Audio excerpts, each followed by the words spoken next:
Olá, sou a professora Cleane e vou lecionar a disciplina de História para o 6º ano do Colégio Emaús. Turma, esta aula é uma correção das atividades que eu deixei na aula de revisão. É a revisão para a prova de vocês, tá? Número 1. Caracterize os povos sumérios. Os sumérios, gente, eles estão localizados na Mesopotâmia, né? Ao sul da Mesopotâmia. Mesopotâmia, que significa região entre rios, é um local onde vai se desenvolver algumas civilizações. Segundo alguns estudos, gente, arqueológicos, a Mesopotâmia ela já era habitada por um povo sedentário desde pelo menos 7.000 anos antes de Cristo, desde a Era Neolítica, né?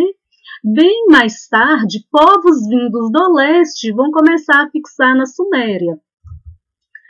Os sumérios, eles formaram diversas cidades-estados.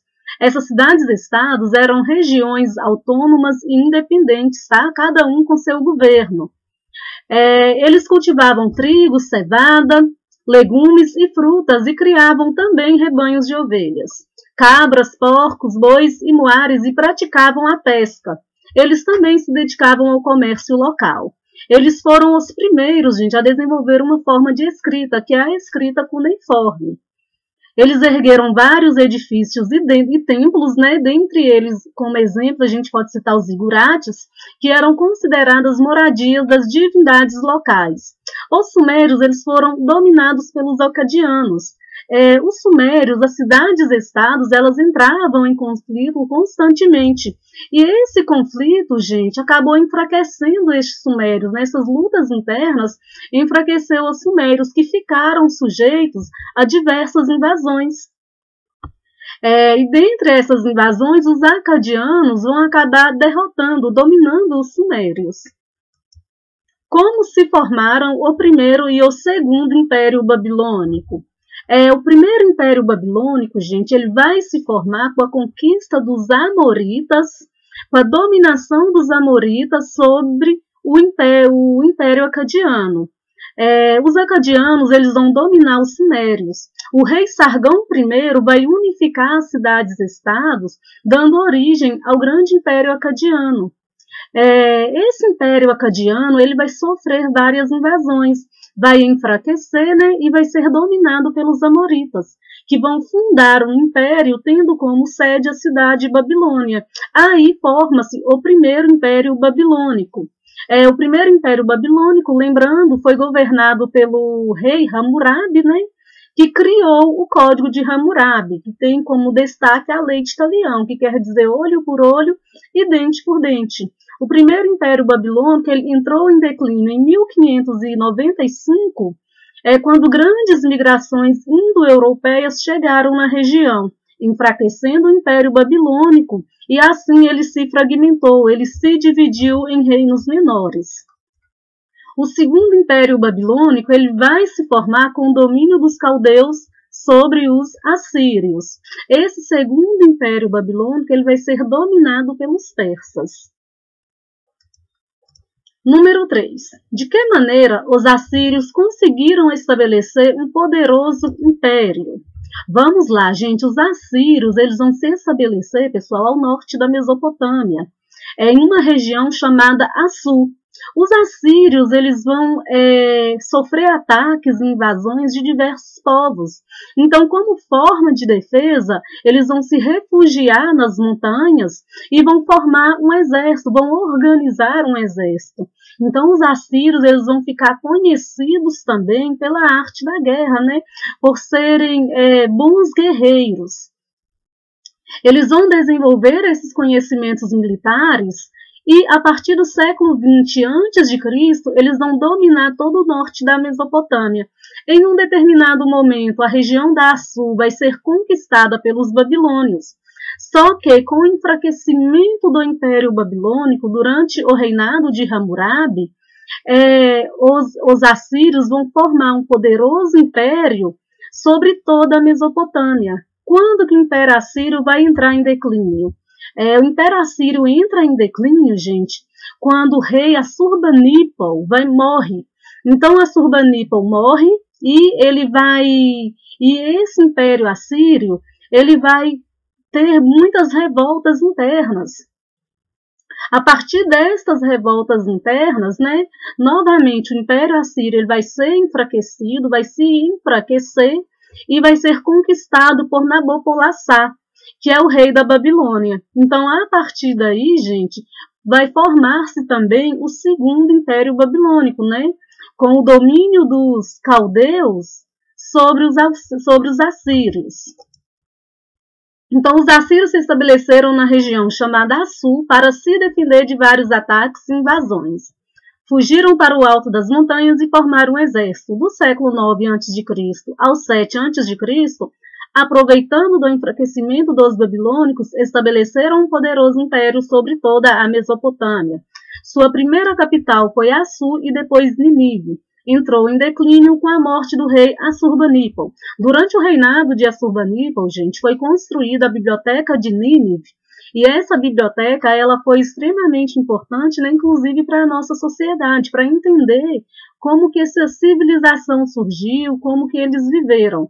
Esses registros da biblioteca de Nínive foram feitos em tábuas de argila, né, escrita em forma em tábuas de argila.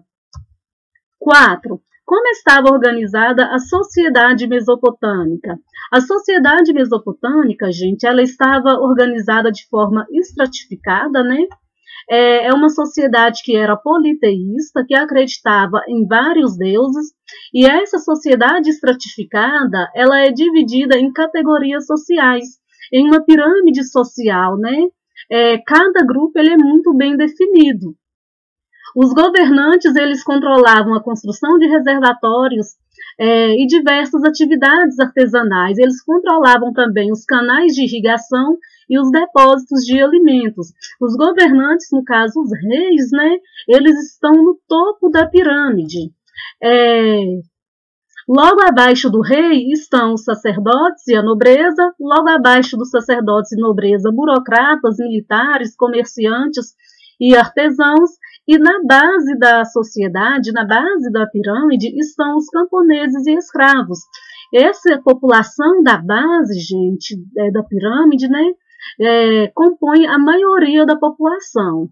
Os homens livres, gente, que eram esses homens que possuíam terras, propriedades particulares, que tinham no comércio, né, o seu poder, a sua força, eles tinham seus direitos protegidos e reconhecidos nos órgãos coletivos. Esses órgãos coletivos, gente, era o Conselho dos Notáveis, que era composto pelos membros locais poderosos, e a Assembleia, que era composta por homens livres que correspondiam aos antigos líderes tribais.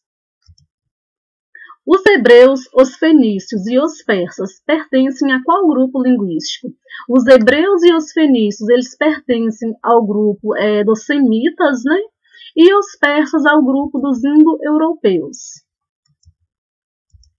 Número 6. De qual região os hebreus migraram? Onde eles se instalaram? Os hebreus, gente, eles vão migrar da Mesopotâmia, eles são povos nômades da Península Arábica.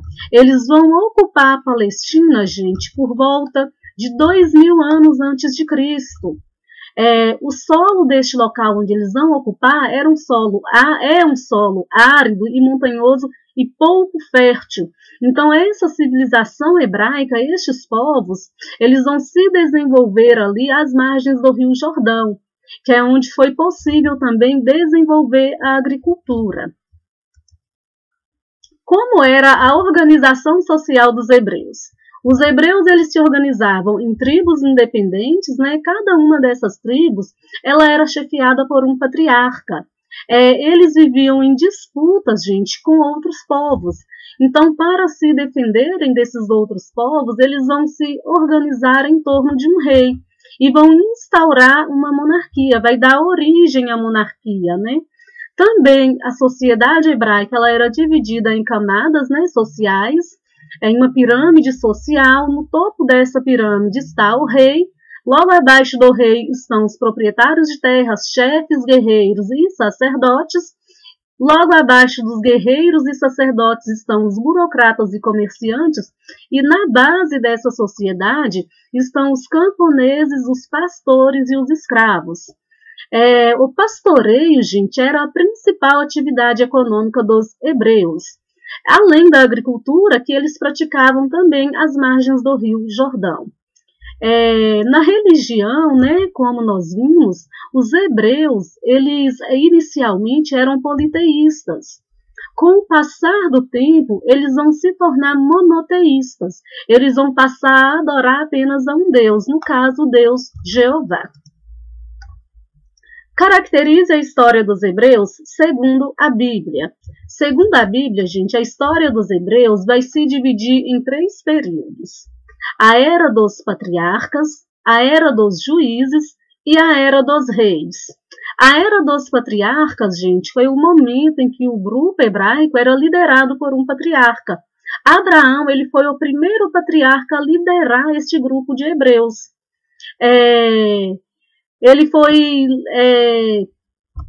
Ele recebeu, né, uma ordem de Jeová, segundo a Bíblia, para dirigir-se a Canaã, na região da Palestina, porque, segundo a Bíblia, ali estaria garantida a sobrevivência de seu povo. Então, gente, na era dos patriarcas é quando vai se formar, né, as 12 tribos de Israel. Só que essas 12 tribos, gente, vão acabar abandonando a Palestina em direção ao Egito, por conta de diversos conflitos que vão haver ali. E eles acabam sendo escravizados pelos egípcios. Então, gente, segundo a passagem da Bíblia, Moisés, ele vai libertar o povo hebraico dos egípcios. Esses vão retornar para a Palestina. Esse período de retorno, ele é chamado na Bíblia de Êxodo.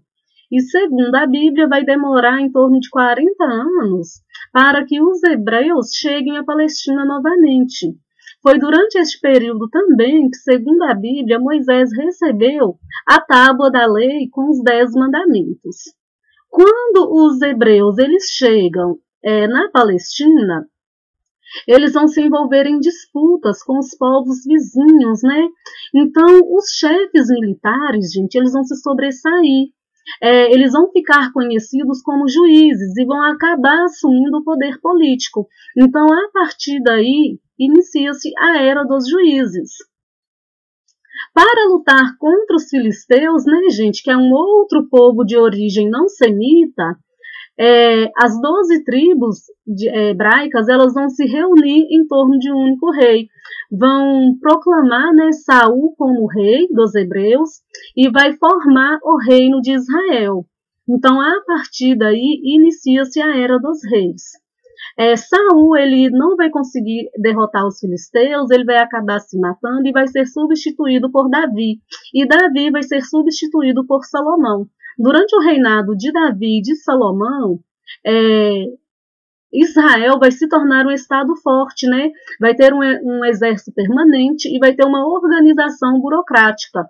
Com a morte de Salomão, o reino de Israel ele vai se fragmentar em 2, em Israel e em Judá.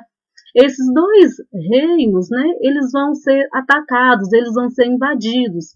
O reino de Judá, ele vai ser dominado por Nabucodonosor, o rei babilônico, e vai escravizar esses hebreus. Vai levar esses hebreus, né, para serem escravizados na Babilônia. Assim vai ficar conhecido como cativeiro da Babilônia. Então, quando o segundo império babilônico é dominado pelos persas, né, por Ciro I da Pérsia, Ciro vai libertar os hebreus, eles vão retornar à Palestina. E ao chegar à Palestina, os hebreus eles vão reconstruir o Estado. Só que os hebreus vão sofrer vários ataques, várias invasões. No ano 70, gente, o imperador Tito, do Império Romano, vai invadir Jerusalém, vai devastar, destruir Jerusalém, e os judeus vão se espalhar para diversas regiões. Esse fenômeno vai ficar conhecido como diáspora judaica. 9. Como os fenícios se organizavam socialmente? Quais atividades eles desenvolveram? Os fenícios eles desenvolveram várias cidades-estado, como Biblos, Sidom e Tiro. Essas cidades elas se alternavam no controle da região. Os fenícios, eles não tiveram um líder que centralizava o poder, gente.